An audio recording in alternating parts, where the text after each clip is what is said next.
미국이 전쟁을 벌이면서 더 불안한 그런 상황에 놓여 있는 것 같습니다. 그런데 이 뉴스만 그런 게 아니라 실제로 우리 삶도 가만 생각해 보면 그렇게 녹록하지만은 않은 것 같다라는 생각을 해보게 됩니다. 요즘에 새로운 등장한 말 중에 벼락거지라는 것이 있는데, 제가 알고 있는 벼락거지는 어떤 거냐면, 나는 가만히 있었는데 다른 사람이 주식을 해서 떼돈을 벌었다. 다른 사람이 어떤 코인을 해서 떼돈을 벌었다. 이런 얘기를 듣다 보니까 나는 가만히 있었는데 비교해 보니까 나는 거지가 된 거예요. 그래서 하루아침에 벼락거지가 됐다. 이런 얘기가 있어요. 맞죠? 혹시 맞나요? 제가 이해하는 게? 잘 몰라요? 처음 들어보시는 거예요? 제가 조금 앞서네요. 네. 그러니까 요즘 사람들은 서로 비교하면서 상실감에 이제 빠져가고 있습니다. 그래서 오늘날의 시대를 상실의 시대, 이렇게 얘기할 수도 있을 것 같고, 그러다 보니까 좀 우울감이 많아서, 요즘은 우울증을 겪는 분들이 너무나도 많아서, 우울의 시대, 이렇게 표현할 수도 있을 것 같습니다. 사람들이 너무나도 외롭고 고독한 삶을 살아가고 있습니다. 요즘 나 혼자 산다, 이런 프로그램이 아주 오래전부터 유행을 하고 있는데, 그 모습을 보면서 물론 혼자서 잘 사는 것 같기도 하지만 그만큼 혼자 사는 사람들이 많아지면서 외롭고 고독하겠다라는 생각도 해보게 됩니다. 제가 만약에 목사가 안 됐으면 저도 혼자 살았을 수 있을 것 같아요. 결혼은 했을까? 이런 생각도 해보게 됩니다. 제 성격상 막 나서서 연애를 하고 이런 성격이 못 되기 때문에 그나마 목사를 했으니까 결혼도 하고 이렇게 좀 사람도 만나고 이렇게 하지, 저는 목사가 안 됐으면 그냥 완전히 집돌이여서 집이 제일 좋거든요. 어디 나가고 여행 가고 이런 거 다 귀찮아하는 성격이라서 아마 진짜 은둔의 고수가 됐을 수도 있습니다. 그러니까 이런 외로운 사람들이 우리나라에도 그리고 세계 곳곳에도 아주 많고 이것이 사회의 문제가 된다라는 뉴스도 종종 듣습니다. 그런 사람들이 많아지는 것을 보면서 저 사람들은 행복 이런 거에 관심이 있었을지 모르겠지만 참 행복을 추구하는 것은 사치라고 생각할 수도 있겠구나. 인생의 목적 이런 걸 생각하기도 참 어렵겠구나라는 그런 생각을 해봅니다. 요즘 젊은이들 사이에 유행하는 꿈, 비전이 하나 있는데 그것이 무엇이냐면 건물주예요. 미디어를 통해서 종종 듣는데 건물주가 돼서 평생 이렇게 안정적인 수입도 받으면서 편안하게 살겠다. 이런 사람도 있고, 종종 어떤 사람들은 돈 많은 백수가 되겠다. 이런 사람들도 있습니다. 그런데, 그런 사람들을 보면서, 저는 안타까운 생각이 먼저 듭니다. 왜냐하면, 돈 많은 백수가 되고, 건물주가 돼서, 편안하게는 살 수 있을 텐데, 이 편안함과 행복이라는 것은 항상 같이 가는 것이 아닌 것을 우리가 알기 때문에, 그렇기 때문에 저 사람이 꿈꾸는 것이 학교에서 배운 대로라면 행복을 꿈꾸고 자기를 어떻게 펼쳐나갈 수 있는 이런 것들을 목표로 삼아야 되는데, 이 어려서부터 젊은이들이 벌써 돈 많은 백수와 건물주를 꿈꾼다는 것은 꿈과 비전이 없다라는 그런 의미로 받아들여지기 때문에 참 안타까운 생각도 들게 됩니다. 그나마 신앙이 있는 우리들은 좀 나은데, 신앙이 없는 사람들은 성경적으로 볼 때 정말 절망적이다라고 성경은 얘기를 하고 있습니다. 그 신앙이 없는, 믿지 않는 사람들은 권력도 가지고 명예도 가지고 권세를 누릴 수도 있고 또 편안하게 살 수 있는 사람도 있지만, 그 사람들에 대해서 성경은 불안과 절망 가운데 방황하는 사람들이다라고 얘기를 해주고 있고, 이룰 수 없는 정의를 추구하고 얻을 수 없는 행복을 향해 달려가는 사람들이다, 이렇게 말씀해주고 있기 때문에 이 세상에 믿지 않는 사람들은 온갖 절망과 고통 속에서 방황하는 사람들이다라고 얘기할 수 있습니다. 이 사람들이 행복을 위해서 혹은 무언가를 위해서 노력하면 노력할수록 성경은 그 사람들은 마치 수렁에 빠진 사람처럼 더 깊은 절망으로 빠질 수밖에 없고 더 깊은 고통 속으로 들어갈 수밖에 없다라고 얘기합니다. 이렇게 얘기하면 믿지 않는 분들 중에 이렇게 반론을 제기하는 사람도 있을 수 있습니다. 뭐냐면 나는 행복하다. 나는 잘 살고 있고 부유하고 돈도 많고 하는 일도 잘 돼서 만족한 삶을 살고 있다. 근데 네가 뭔데? 예수 믿지 않는다는 이유 하나만으로 고통과 절망 가운데 있다고 얘기하느냐? 이렇게 반론하는 사람들이 있을 수 있습니다. 그런데 성경은 이렇게 반론하는 사람들을 더 불쌍한 사람이다 이렇게 얘기합니다. 왜냐하면 정상적인 사람이라면 죄와 사망이 무엇이고 이 고통이 무엇인지 알아야 되는데 하나님께서 포기한 사람, 구원하기로 결정하지 않은 사람들은 이 사실을 까맣게 모르고 그냥 그대로 세상 가운데서 만족하며 살다가 마지막에 지옥에 가게 된다. 그렇기 때문에 구원받을 수 있는 기회조차 하나님께서 주시지 않은 아주 불쌍한 사람이다. 이렇게 성경은 말씀해 주고 있습니다. 그러므로 이 세상에 하나님을 알지 못하는 죄악 가운데 있는 사람은 한 사람도 예외 없이 그 사람이 깨닫든지 깨닫지 못하든지 고통과 절망 속에서 멸망을 향해 달려가는 사람들이다. 이렇게 우리는 알고 있고 성경이 그렇게 가르쳐주고 있는 것입니다. 또한 성경은 이런 사람들의 고통과 절망의 이유가 바로 이 죄 때문이다라고 말씀해 주고 있습니다. 죄는 불행과 고통의 씨앗이다라고 얘기할 수 있는 것이죠.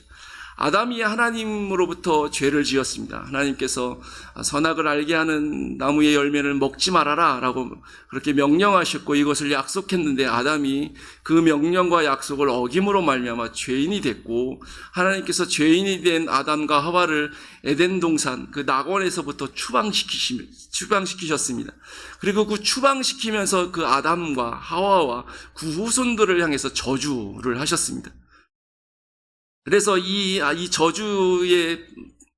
저주가 온 세상 가운데 뿌리 깊게 아주 깊이 내려져 있어서 어떤 사람도 하나님의 그 죄의 저주로부터 벗어날 수도 없고 영향을 받지 않은 채로 살아갈 수 있는 사람이 하나도 없다라고 성경은 우리에게 가르쳐주고 있습니다. 그래서 이 하나님의 저주 아래에 있는 사람들은 어떤 일을 해도 고통스럽고 어떤 일을 아무것도 하지 않아도 괴로운 그런 인생을 살아갈 수밖에 없는 죄와 사망의 저주 아래 완전히 매여 있는 사람들이다라고 얘기하는 것이죠.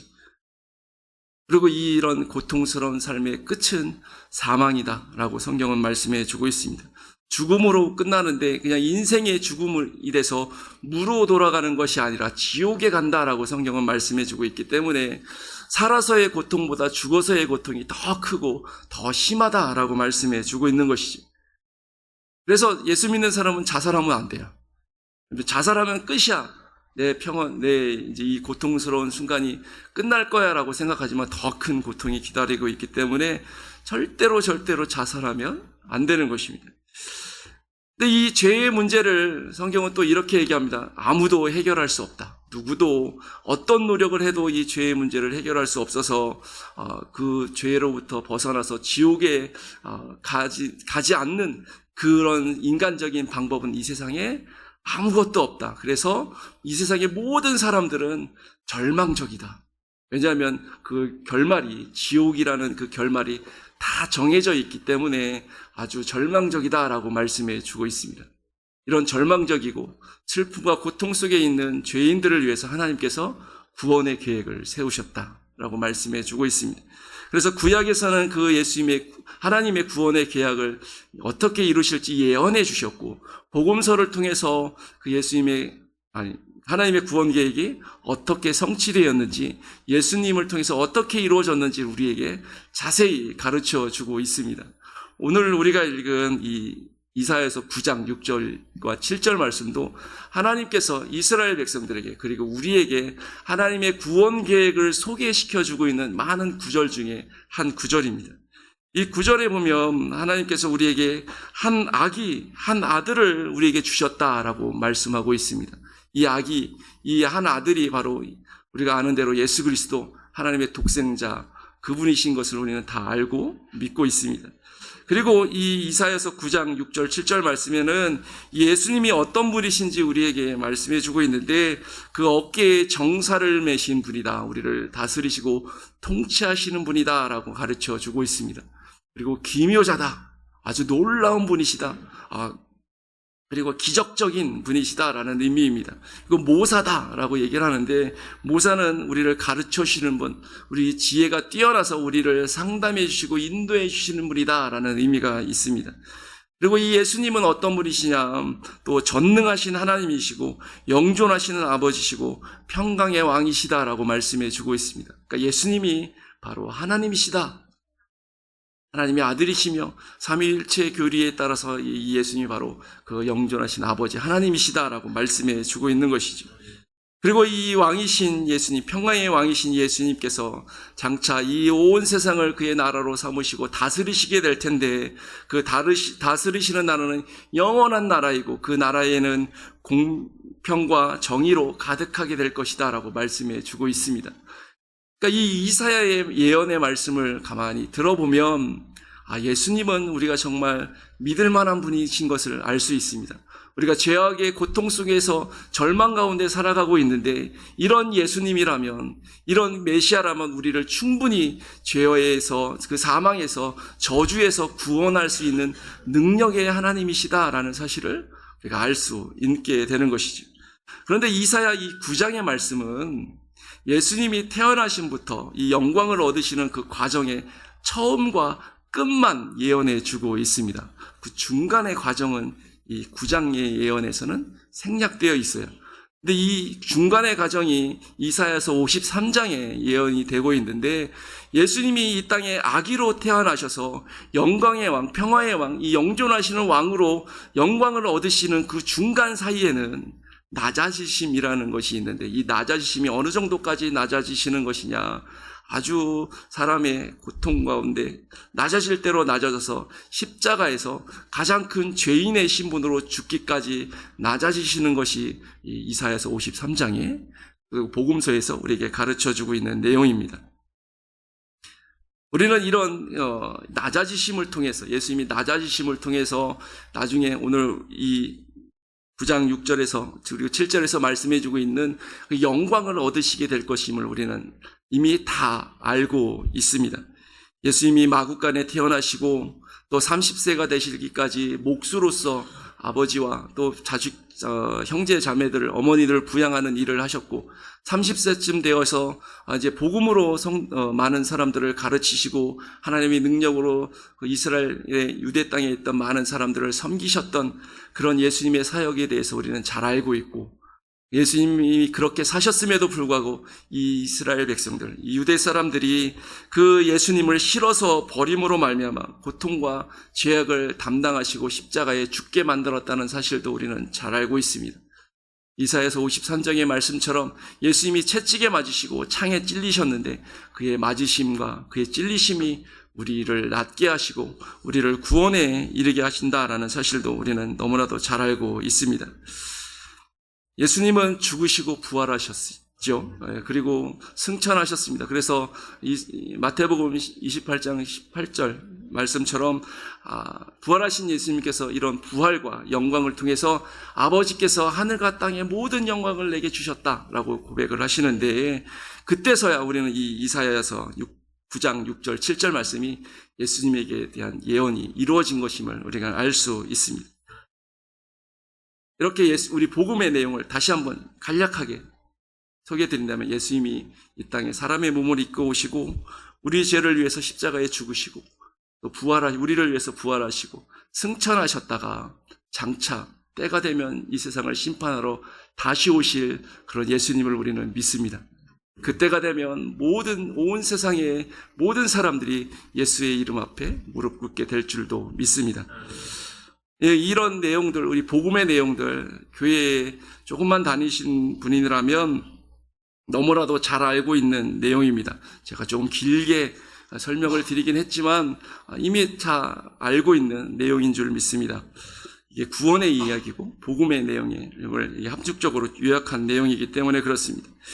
자, 이런 구원의 내용, 복음의 이야기를 우리가 너무나 잘 알고 있기 때문에 이 얘기로 설교를 하게 되면 여전히 계속해서 변함없이 은혜 받고 감동하시는 분도 있지만, 또 어떤 분들은 또 얘기, 저 얘기 이미 다 알고 있는데 드라마 재방송도 아니고 또 얘기하네, 뭐 이렇게 너무나도 잘 알고 있기 때문에 이제는 그만 들어도 되는 얘기고 다시 얘기하지 않아도 될 만한 이야기다라고 생각하시는 분들도 있을 것입니다. 그래서 좀 참신한 얘기 좀 들려주면 안 되나? 이런 생각도 종종 하는 사람들이 있다고 들었습니다. 제가 목사이기 때문에 제 앞에서 대놓고 얘기하는 사람은 없는데 다른 교회에서는 그런 사람도 있다는 얘기를 종종 듣습니다. 그런데 여러분, 혹시 여러분들 다 알고 계시는 이야기인데 혹시 오늘 읽은 이 7절의 말씀, 특별히 마지막 9절까지 여러분 익숙하게 알고 계신지 모르겠습니다. 만군의 여호와의 열심히 이를 이루시리라. 이 말씀도 여러분 익히 들어서 알고 계신 말씀인가요? 평소에 깊이 생각해 보신 말씀인가요?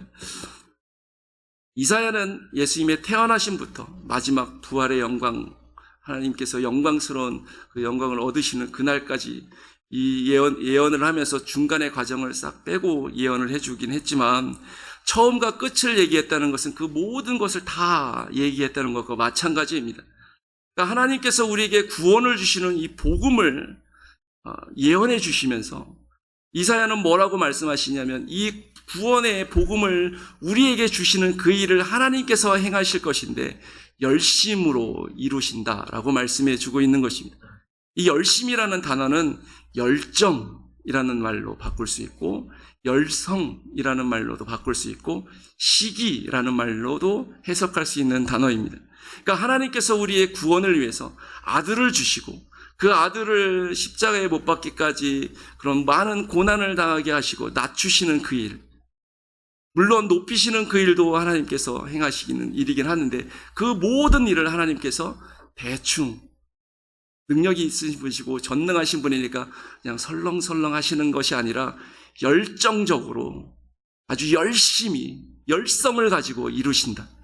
우리가 멸망하고 죽는 것을 바라보실 때 정말 시기하는 마음, 불타는 그런 질투의 마음을 가지고 내가 얼마나 귀하게 만든 존재인데 저 죄가, 저 사탄이 내 사랑하는 이 백성을 지옥으로 끌고 가는가, 그런 질투의 마음, 시기의 마음을 가지고 열심을 가지고 우리를 구원을 위해서 일하신다라고 이사야는 말씀해 주고 있다는 것이죠. 하나님께서 택하신 백성, 바로 우리를 구원하시기 위해서 그 아들을 이 땅 가운데 보내시고 험악한 이 어두운 세상에 보내는 그 일을 위해서 하나님이 그냥 가라고 대충 가볍게 얘기하신 것이 아니라 아주 진중하게 계획하시고 열심을 가지고 이루셨다라고 말씀해 주고 있습니다. 내가 너를 구원할 때, 저들을 구원할 때 내 아들을 죽여서라도 구원하고 말겠다. 아주 결연한 의지를 가지고 행하셨다는 것이죠. 하나님께서 우리를 사랑하신다고 할 때, 우리를 구원하신다고 하면서 기쁨으로 웃으면서 하셨을까라는 생각을 해보게 됩니다. 아무리 하나님이라도 웃으면서 잘 갔다 와, 마치 멀리 여행 떠나는 아들을 배웅하듯이 그렇게 예수님을 보내지는 않으셨을 것 같다라는 생각을 해보게 됩니다. 어떤 길을 가는지 알기 때문에, 만약에 하나님이 인간의 그런 감정으로 표현하신다면 울면서 보내지 않았을까요? 그런데 그 울면서 보내는 그 일을 열심히 하셨습니다. 속상하고 괴로운데 그 일을 열심히 하셨다, 열정적으로 하셨다라고 말씀해 주고 있는 것이죠. 이 세상의 모든 사람들은 자기 자식을 다른 사람을 위해서 내주는 사람이 없습니다. 종종 있을 수는 있지만 그런 사람은 거의 없습니다. 다른 사람의 자식들이 다 죽어도 내 자식이 살면 감사하잖아요. 그렇죠? 그런데 하나님은 다른 사람을 살리기 위해서 내 아들을 내어주고 계신 분이십니다. 여러분, 우리가 하나님의 아들을 받고 살 만큼 가치가 있는가? 그럴 만한 자격이 있는 사람들인가? 우리가 한번 생각해 보길 원합니다.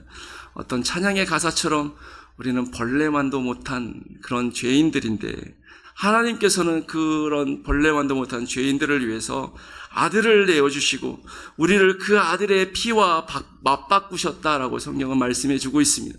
그래서 원래는 우리는 하찮고 죄 많고 더럽고 추한 사람들이었는데 하나님께서 우리를 예수님의 피와 바꾸셨기 때문에 예수님의 생명과 맞바꿨기 때문에 우리가 이제는 벌레 같은 존재가 아니라 하나님의 아들의 피값을 가진 하나님의 아들과 동등한 가치를 가진 그런 존귀한 사람이 되어버리고 말았습니다. 하나님께서 완전히 우리를 바꿔주신 것이죠. 하나님이 그렇게 하셨습니다. 원래는 우리는 그런 자격이 없는데 하나님께서 그렇게 하셨기 때문에 이 절절한 하나님의 사랑 때문에 그 열심 때문에 이제는 우리가 아주 존귀한 하나님의 자녀가 되었습니다. 하나님은 그 존귀한 우리를 대충대충 막 취급하시는 분이 아닌 줄 믿습니다. 이 세상에 누구든지 자기의 아들의 생명과 맞바꾼 사람이 있다면 그 사람을 만나게 된다면 아들을 대하듯이 귀하게 여기겠죠. 내 아들이 그래도 너를 살리기 위해서 죽었으니까 너는 잘 살아야 돼. 너는 정말 귀한 존재야. 이렇게 여길 텐데 하나님도 우리를 바라보면서 동일하게 생각하시는 것입니다. 너는 귀한 존재야. 내 아들을 죽이고 그 핏값으로 구원한 정말 귀중한 존재이기 때문에 너는 잘 살아야 된다. 바르게 살아야 된다. 귀한 존재다라고 말씀해 주십니다. 그리고 우리를 하나님의 자녀로 삼아 주시고 너는 이제부터 내 아들이고 내 딸이다. 그 모든 권세를 내가 너에게 준다라고 말씀해 주시는 것이죠. 여러분, 우리가 이렇게 하나님의 큰 사랑을 받았습니다. 그 사랑을 외면하면 우리는 말 그대로 사람도 아닌 것이죠.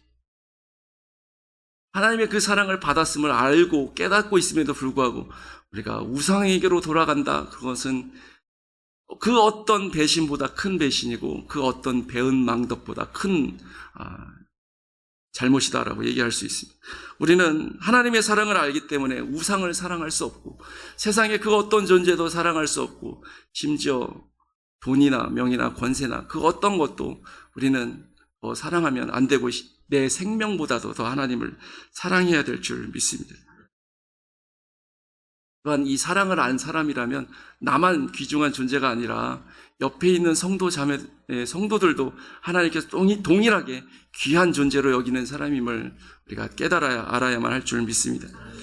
그래서 다른 사람을 미워할 수 없는 것이죠. 인간적으로 보면 좀 모자라 보이죠. 부족해 보일 수 있습니다. 하지만 하나님께서 그도 나만큼 사랑하는 존재입니다. 그래서 미워할 수가 없는 것이죠. 부족해도 이런 쭉정이라고 우리가 판단하면 안 되는 것입니다. 우리가 구원받는 순간 하나님께서 베풀어 주신 그 열심의 사랑 때문에 우리는 모두 다 사랑의 숙명을 타고난 사람이다라고 얘기할 수 있습니다. 바뀌었어요. 이제는 우리는 사랑하지 않을 수가 없는 완전히 사랑으로 가득한 사람이 되어야만 합니다. 그렇게 됐다라고 말씀해 주고 있습니다. 만약에 하나님을 사랑한다고 하면서 하나님의 사랑을 내가 안다고 하면서 다른 사람을 사랑하지 않으면 거짓말. 그 말은 가짜다라고 성경은 우리에게 가르쳐 주고 있습니다. 여러분, 예수님의 비유 중에 1만 달란트의 비유가 있습니다. 그 왕이 1만 달란트 빚진 자를 탕감해 주었는데 이 신하가 나아가서 100데나리온 빚진 사람을 만나서 빚 갚아라고 빚독촉을 하다가 왕에게 책망받았다는 비유인데 이거를 좀 현실감 있게 오늘날 화폐 단위로 바꿔서 얘기를 하면 어떤 사람이 4조 8천억의 빚을 졌는데 이것을 탕감받았습니다. 최저 시급으로 계산했을 때 금액이에요. 제가 계산을 해봤어요. 4조 8천억을 벌려면 최저시급으로 얼마나 일을 해야지 벌 수 있나. 계산해봤더니 16만 4,383년하고도 조금 6개월 정도 더 일해야 됩니다.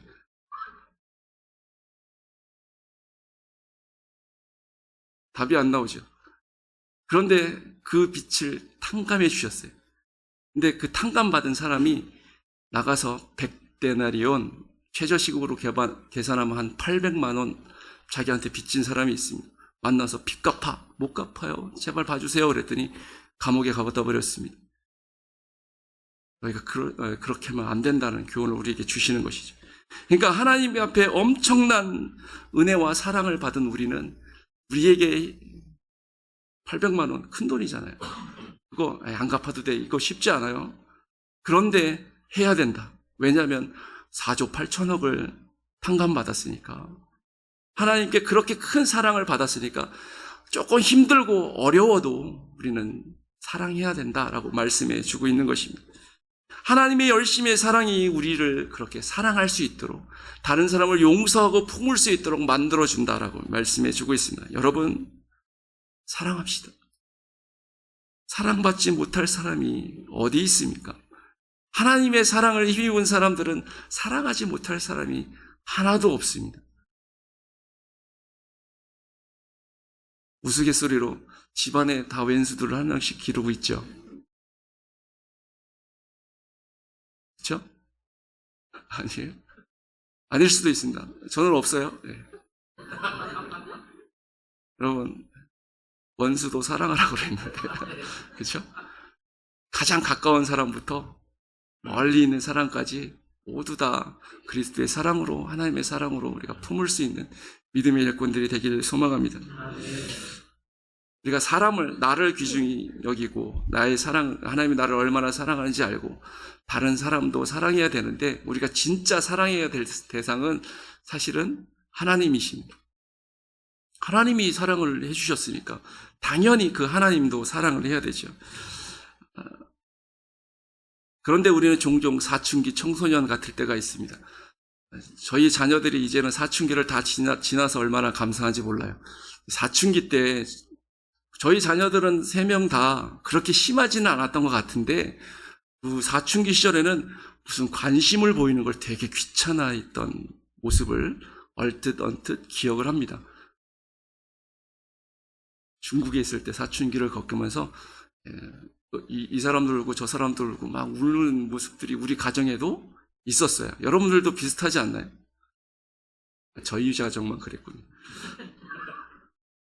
있습니다. 이 자녀들이 부모님 사랑 귀찮아해요. 부모님의 사랑을 알면서도 귀찮아한 것 같기도 하고, 제가 수련회 같은 데 가서 청소년들 예전에 기도회를 인도하면서 부모님의 헌신과 사랑을 이야기하면 막 다 울어요. 그런데 집에 돌아가면 별반 달라지지 않는 것 같아요. 그런 거는 알면서도 그 부모님의 사랑을 귀찮아하는 시기가 있었던 것 같습니다. 그런데 우리가 꼭 하나님 앞에 사춘기 소녀들처럼 하나님의 사랑을 귀찮아하는 사람들도 있지 않나. 하나님 앞에 나아갈 때 예배 드리는 거 귀찮아. 기도하는 거 귀찮고, 찬양하는 거 잘 알지도 못하는데 자꾸 부르라고 하니까 귀찮고. 그렇지 않나요? 하나님께서는 우리를 열심히 사랑하셨는데 우리의 삶 속에서는 하나님의 사랑은 고사하고 하나님과 동행하는 그 삶은 고사하고 예배 시간이 1시간도 하나님 앞에 집중하지 못하는 때가 너무나도 많습니다. 그러면서도 우리는 주기차게 하나님 사랑해요라고 찬양하기는 하는데, 고백하기는 하는데, 그 사랑이 하나님께 얼마나 전달될지는 잘 모르겠습니다. 혹시 만약에 어떤 분이 이렇게 얘기하는 사람들이 있을지도 모르겠어요. 누가 보내달라고 했나? 누가 사랑해달라고 했어요? 내가 예수님 보내달라고 얘기한 것도 아닌데, 사랑해달라고 얘기한 것도 아닌데, 그냥 죽게 내버려 두지, 지옥 가게 내버려 두지. 하나님 굳이 귀찮게 스리 예수님을 보내고 나보고 예배 나오라 그러고 전도하라 그러고 찬양하라 그러고 기도까지 하라 그러냐. 이렇게 얘기할 사람은 한 명도 없는 줄 압니다. 그렇게 생각하는 사람도 없고 말하는 사람도 없을 줄 압니다. 그런데 우리의 행동의 표현은 어떤 거예요? 우리의 행동을 보면 하나님이 너 정말 나를 사랑하는구나 라고 하나님이 느끼실까요? 아니면 네 행동을 봐서는 사춘기 소녀들처럼, 사춘기 청소년들처럼 말은 아빠를 엄마를 사랑하는 것 이렇게 얘기하는데 행동은 되게 귀찮아하는 것 같은데, 이렇게 느껴지지 않을까요?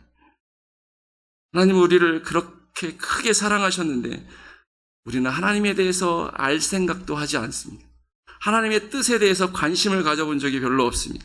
하나님은 우리를 여전히 사랑하시는데 우리는 하나님을 별로 사랑하지 않기 때문에 하나님은 이 세상에 그 어떤 사람보다 짝사랑에 정통하셨어요.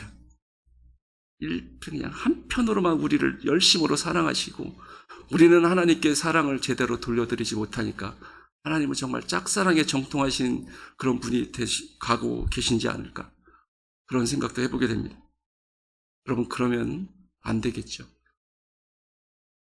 우리 주변에 우리 이웃 중에 그런 사람이 많다고 할지라도 장자교회에는 그런 사람이 한 명도 없기를 원합니다.